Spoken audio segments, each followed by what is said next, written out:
자, 여러분 안녕하십니까? 이번 시간에는 FAT 1급 43회 이론에 대한 공부를 같이 해보도록 하겠습니다. 자, 화면은 보이도록 해드리겠습니다. 화면은 보이도록 해드릴게요. 화면을 보이도록 해드릴게요. 예.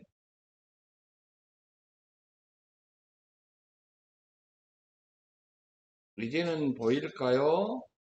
네, 보이죠? 됐습니다. 예.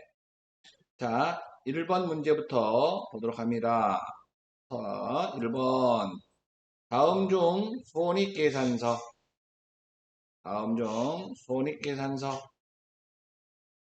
대한 설명으로 옳은 것은 그랬습니다. 손익계산서에 대한 옳은 거, 자본의 크기와 변동에 대한 정보다. 자본과 관련된 것은 자본 변동표죠. 지금 무슨 변동표? 자본 변동표. 수익과 비용은 각각 총액으로 보고해야 한다. 총액이 아니라 뭐다? 순액으로. 지금 뭐라고 한다고? 왜 그래? 순액으로 그러면 틀리죠? 네. 총액으로 보고해야 하는 게 원칙이에요. 총액으로 보고한 걸 원칙이지만, 수익과 비용은 다만, 총액으로만 그랬죠? 다만 여기 봐보세요. 기준서에서 수익과 비용을 상계하도록 요구하는 경우에는 상계하여 표시하고 허용하는 경우에는 상계하여 표시할 수 있다. 이 지문 별 표시 쳐주세요. 총액으로만 표시한다. 여기에 틀렸다고요. 다만 원칙이 그렇다는 거죠. 원칙은 총액으로 표시한 거 맞아요. 그러나 기준서에서 수익과 비용을 상계하도록 요구하는 경우에는 상계 표시할 수 있고 허용하는 경우에는 상계하여 표시할 수 있다. 원칙은 순액으로 표시해야 된다. 그것도 맞는 말이다. 그러니까 여러분 2번도 틀렸네요. 다음 3번 가봅니다. 3번. 3번은 일정 기간 기업 실체에 대한 현금 유입과 현금 유출에 대한 정보를 제공하는 재무보고서이다. 현금 일정 기간, 이것은 현금이 들어오고 나가는 현금 흐름표라고 해야죠.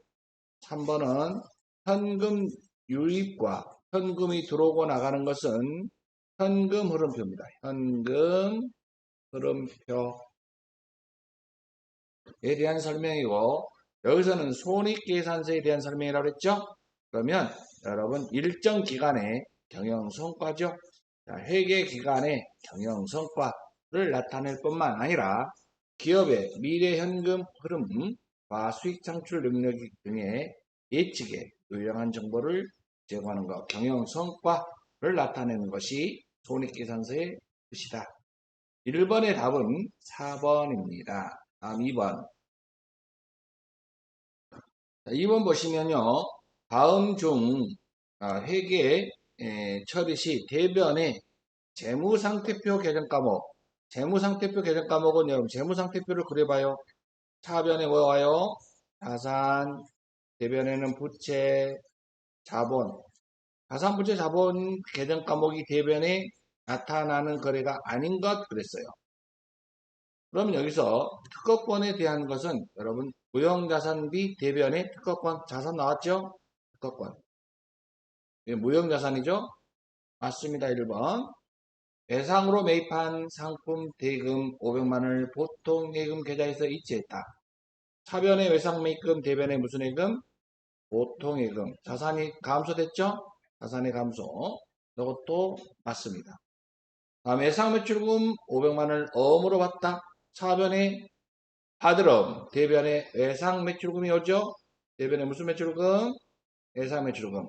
자산의 감소. 맞습니다. 다음.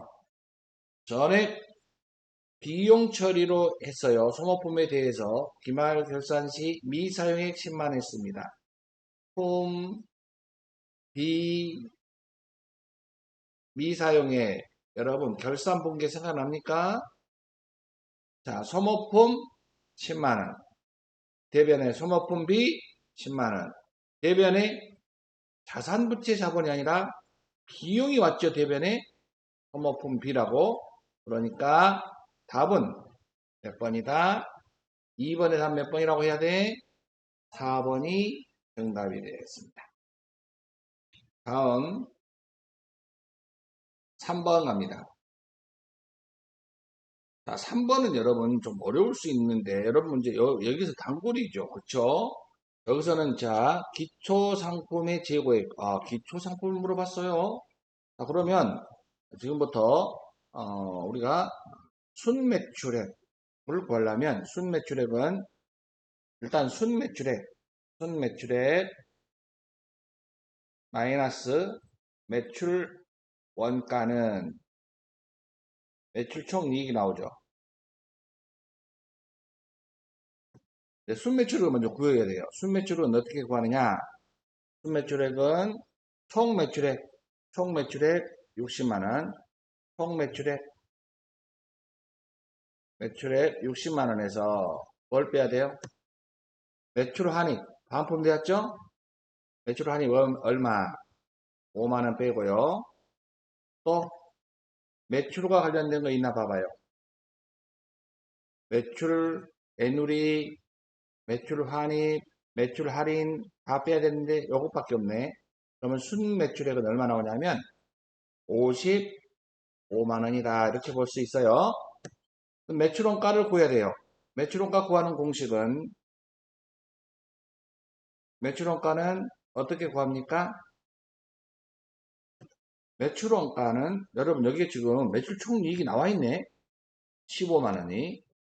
매출총이익이 15만원이 나와 있어요. 매출총이익이 지금 15만원 나와 있잖아요. 여기. 그럼 매출원가를 구할 수 있네. 곧바로. 자, 그러면 매출원가가 얼마가 될까? 40만원이 매출원가가 나오나? 맞습니까? 40만원. 맞죠? 매출원가가 40만원 맞아요. 매출원가 얼마? 40만원. 그러면 매출원가가 지금 40만원인데 매출원가를 물어본 것이 아니라 기초 상품 재고액을 물어봤어요. 그러면 매출원가 구하는 공식은 기초에다가 플러스 단기 순매입액 공식을 적어 놓으세요. 단기 순매입액 마이너스 기말 상품 재고액은 매출 원가가 되죠. 그럼 지금 여기서 물어본 것은 이걸 물어본 거잖아. 매출을 플러스 단기 순매입액을 구하러 가야 돼요. 기초로 여러분 기초로 상품의 기말 재고액을 물어봤네. 기초가 나와 있네. 20만원 미안해요. 기말을 물어봤네요. 자, 매출원가는 지금 얼마 났다고요? 40만원. 기초에다가 단기 순매입액을 더해서 기말을 빼주면 뭐가 나온다? 매출원가가 나온다. 단기 순매입액은 구할 수 있어요. 그죠? 단기 순매입액은 총매입액 얼마에서? 총매입액 40만원에서 여기 매입액 40만원에서 운반비가 있으면 매입할 때 운임은 더한다. 플러스 해주세요. 그러면 플러스 얼마? 2만원. 요거 플러스하고 또 뺄 것은 매입 한출. 매입 한출 얼마 빼요? 만원 빼고 매입 애누리도 빼야 되죠. 매입 애누리 얼마? 만원. 이게 빼니까 순수한 단기순 매입액이 나오는 거예요. 42만원에다가 2만원 빼면 40만원이 매출원가가 나오네요. 다 같이 매출원가 얼마? 40만원. 매출원가가 얼마라고? 40만원. 그러면 여러분, 자, 20만원 기초에 있었고요. 단기 순매입액은 40만원이에요. 두 개 더하면 얼마 나오냐면 60만원이죠? 그렇다 그랬어요, 좀. 60만원 맞아요? 60만원에서 얼마를 빼면 40만원이 나옵니까? 이 얘기를 묻는 거죠?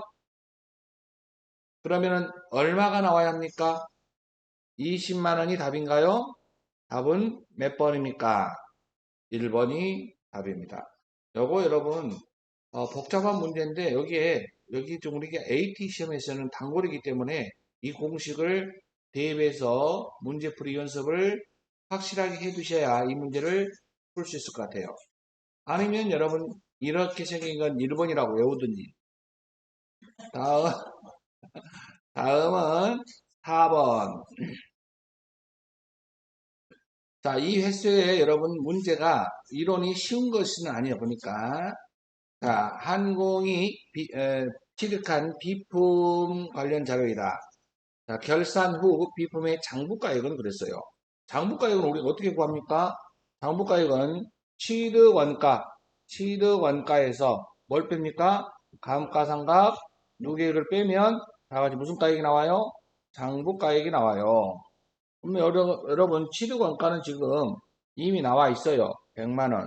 그럼 지금 감가상각 누계액은 얼마냐? 이걸 알아야 장부가액을 알 수 있거든요.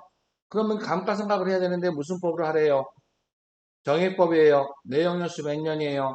5년이에요. 그러면 취득원가 100만원 마이너스 잔존가치가 얼마 있어요? 10만원 있어요. 그치요? 잔존가치라고 하는 것이 뭔 얘기예요? 요거 내용연수 지나고 팔면 받을 수 있는 금액이거든요. 어찌됐든 내용연수 5년 5분에 90만원 나온가요? 5분에 얼마 나와요? 90만원. 그러면 5분에 90만원이면 1년에 얼마씩 나와요? 18만원 나오죠? 1년에 얼마씩 나온다고? 18만원. 그러면 지금부터 계산 잘 해봐요. 2018년 12월, 이상하네. 18년 말에, 한 번, 19년 말에 한 번, 지금 몇 년도야? 20년이지? 20년 말에 한 번. 맞아요? 그러면 다 같이 몇 년 경과됐어? 3년. 그러면 여러분 18만원씩 곱하기 3년 하면 되는 거예요. 18만원씩 곱하기 3년 하면 왜 똑같은 금액이 나오니까 매년 정액법이니까 내 얘기 듣고 있습니까? 그러면 18만원 곱하기 3년 해보세요. 얼마 나온가? 54만원 나오나요? 54만원 나오냐고 묻잖아요. 그러면 54만원이 감가상각 누계액이죠? 자, 100만원 취득원가에서 감가상각 누계액 54만원을 빼면 장부가액은 얼마가 된다? 46만원이 장부가액이다 라고 할 수 있습니다. 여기까지 됐습니까? 4번에 답은 몇 번입니까? 3번이라고 하시면 됩니다. 다음은 여러분 5번 가봅니다. 유형자산의 취득원가에 포함되는 항목은 포함되는 거, 여러분 취득할 때 들어가는 부대 비용들은 해당 자산에 포함한다고 그랬죠?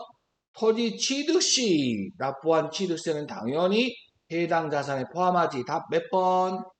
1번 나왔어. 그러면 다른 거 볼 필요 없이 그냥 넘어가면 돼. 시간도 없으니까. 그런데 우리는 지금 시험은 아니고 설명을 해야 되니까 한번 보고 갈 거예요. 알았죠? 왜 틀렸는가? 보유하고 있는 건물의 재산세. 여러분 건물 보유하고 있다면 이것은 우리의 세금으로 봐야죠. 재산세는 우리가 뭘로 처리할까? 여러분 뭘로 처리할까? 그렇죠. 세금과 공가로 처리해야죠.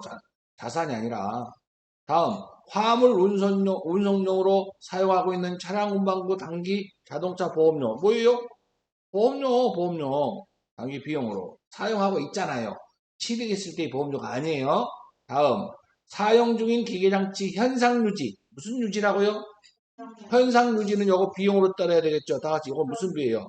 후선비라고 떨어버리는데 다 비용이고 하나가 자산이네. 자산. 5번의 답은 몇 번? 여러분 이런 형태로 시험에 나오니까 이 스타일을 정확하게 이해하자는 거예요. 알았나요? 요걸 여러분 연습을 좀 해갖고 요것을 이 스타일대로 요걸 이해를 정확하게 하면 이 수준으로 시험에 나오니까 문제 하나도 없어요. 자, 다음 문제 6번 가볼 거예요.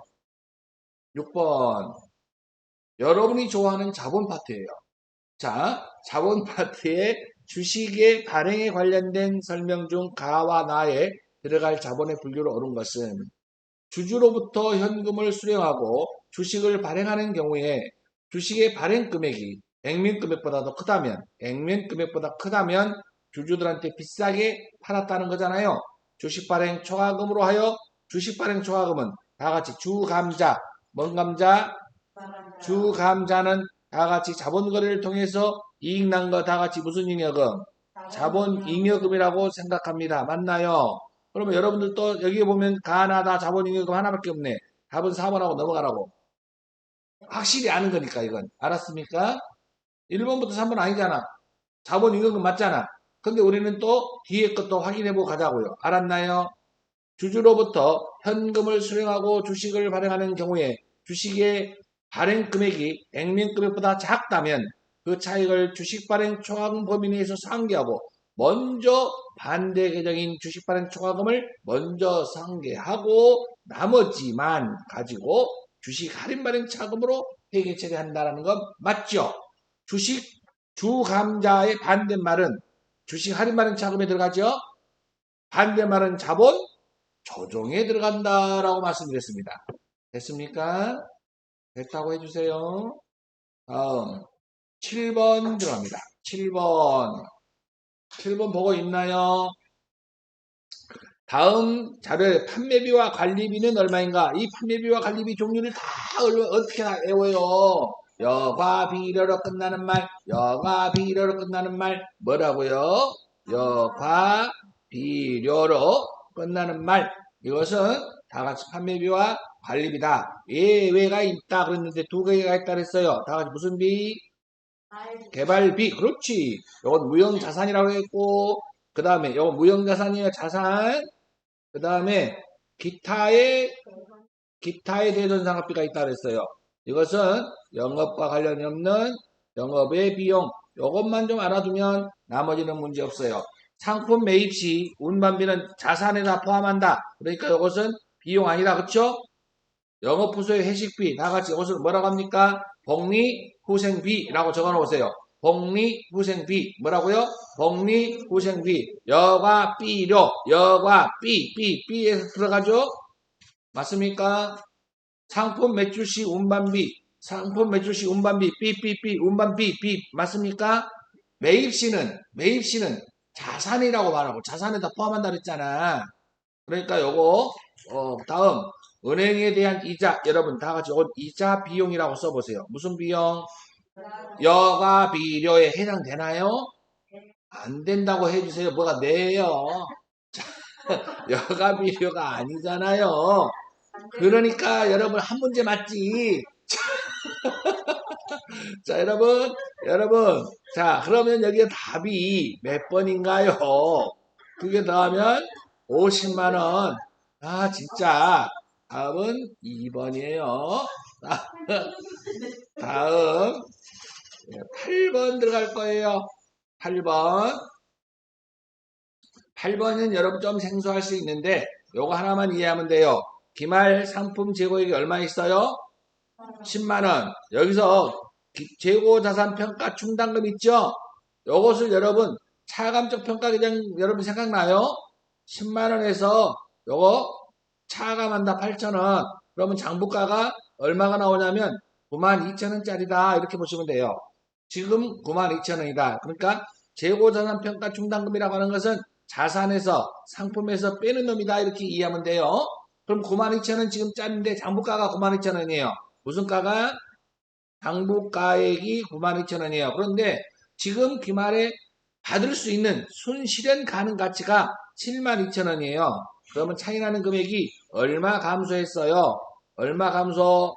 2만원 감소했어요. 이것을 여러분 금액이 기말에 평가해가지고 손해봤다면 다같이 그것을 재고자산 평가 손실이라고 한다. 재고자산 평가 손실 금액은 얼마냐고 그랬으니까 여기에서 답은 몇 번입니까? 1번. 예, 1번 맞습니다. 다음 9번 문제 봅니다. 9번 문제는 껌입니다. 껌. 너무 쉬워요. 여러분 결산분기잖아요. 그리고 여러분 자 전에 무슨 처리로 했어요? 비용처리법. 품비 미사용 시작. 품비 미사용. 다시 한번 품비 미사용 시작. 품비는 두 개밖에 없어요. 1번 아니면 2번인데 3, 4는 아니라는 거 확실히 알겠죠? 미사용액이 나왔나요? 안 나왔어요. 그렇죠? 어디가 나왔어? 7만원 미사용액이라고 나왔잖아. 자, 취득가가 얼마? 10만원. 사용액은 얼마? 7만원. 미사용액은 얼마? 3만원. 그러면 답은 몇 번? 1번. 답은 1번이 되겠습니다. 여기까지 됐습니까? 다음 10번 가도 되겠습니까? 10번 문제는 여러분 이렇게 생긴 건 패스하세요. 1번이 답이라고 외워버리든가. 자, 여러분 이런 문제는 상당히 어려운데 이해를 좀 해야 됩니다. 자, 봅시다. T자 계정을 보고 예상매출금 계정을 보고 내용으로 옳은 것은 그랬습니다. 기중에 대손 발생액은 20만 원이다 그랬는데 대손 발생은 얼마인가 봐보자. 자, 요 대변에 있는 거 요것이 대손 발생이라고 보시면 돼요. 대손 충당금하고 대손 상각비로 여기 대손 발생이라고요. 자, 요걸 분기를 한번 해볼게요. 요걸 분기를 하면 대손 발생이 일단은 3월 7일 날 분기 한번 해볼까? 대손 발생 3월 7일 날 분기하면 도둑놈은 지붕 위에 도둑놈이 예상매출금이에요. 주인의 이름은 대손 충당금. 도둑놈이 대손 충당금을 돈 뺏으려고 빵 뛰어내리면 대손 충당금이라는 놈은 깜짝 놀라서 차변으로 도망가는 거야. 차변에 누가 있어? 대손 충당금 9만원. 대변에 예상매출금 9만원. 이렇게 분기하는 거예요. 그 다음에 기초에 그러니까 충당금이 9만원 있었다고 생각하면 돼요. 대손 충당금이 9만원. 그런데 다 써버리고 이제 7월 8일날 봐봐요. 7월 8일날 분기를. 대손 충당금이 하나도 없으니까 대변에 예상매출금 11만원이 7월 8일날 차변에는 뭐가 돼요? 대손 상각비 11만원 이렇게 되는 거예요. 그러니까 대손 발생된 것은요. 기존에 대손 발생된 건 요 두 개 더하면 20만원이 대손 발생입니다. 이런 얘기입니다. 그러니까 답은 1번이 정답이에요. 옳은 거라 그랬으니까요. 다음 2번 한번 볼게요. 예상매출금 단기 회수. 여러분 예상매출금을 회수했다 그러면 받았다는 거지요? 예상매출금 회수는 어떤 걸 말할까요?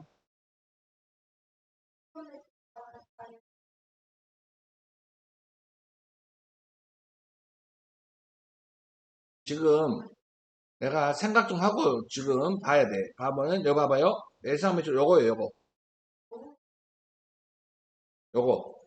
자, 여러분 예상으로 매출하면 차변에 있겠죠. 요거 분기 한번 해볼까? 요거 예상 매출금이 빵 뛰어내리면 당좌이익은 무슨 변에 간다?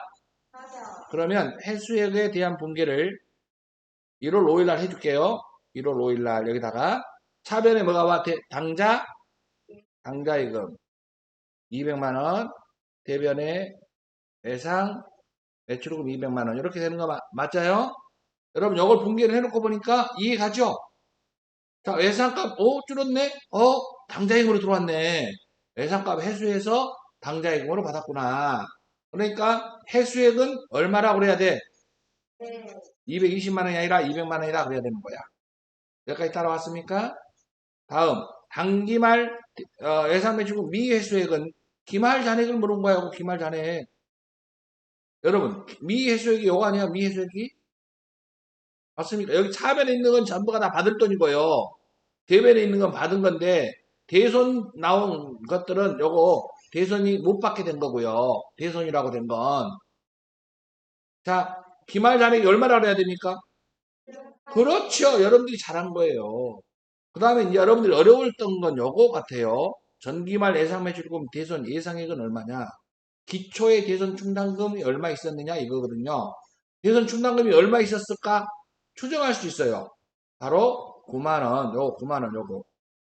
9만원밖에 없고 나머지는 다 대손 상각비로 떨었잖아. 그치?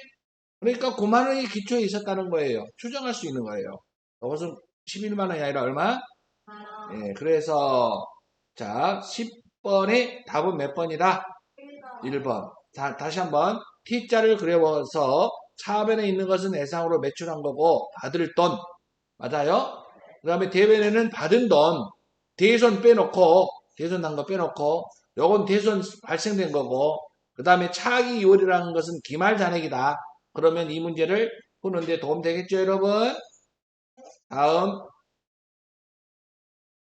11번 11번은 부가세 납세 의무에 대해서 다르게 설명하고 있는 사람은 그랬어요.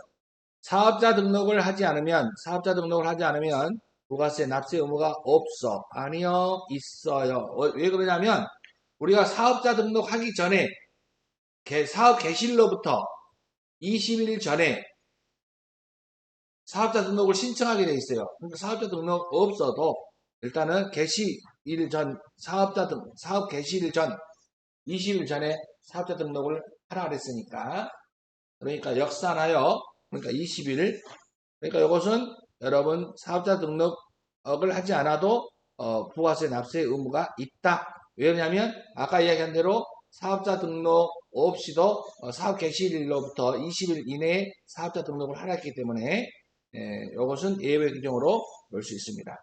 그래서 없어가 아니라 있다 이렇게 봐야 돼요.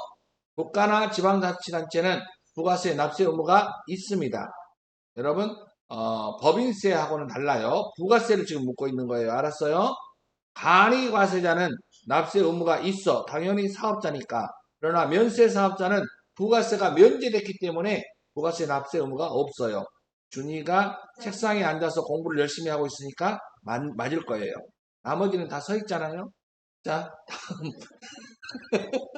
다음은 사업 목적이 비영리 법인인 경우에는 부가세 납세 의무가 없어. 영리든 비영리 불문이야. 영리 불문이야. 영리든 비영리든 사업자는 상관없어요. 그러니까 11번의 답은 몇 번입니까? 3번. 다음 12번 봅니다. 12번 보시면 부가세 과세 대상에 해당되는 거 다 같이 과세 대상 담보 과세 대상 아닙니다. 기회장치 매각 요거 과세 대상이죠. 채권의 양도 과세 대상 아니요. 상품권도 과세 대상 아니죠. 여러분 답은 몇 번입니까? 2번 넘어갑니다. 다음 13번 여러분 요거 자 이런 것들이 단고예요. 지금 보니까 자 이익이 확정신고 시 부가세 과세 표준 다 같이 무슨 표준?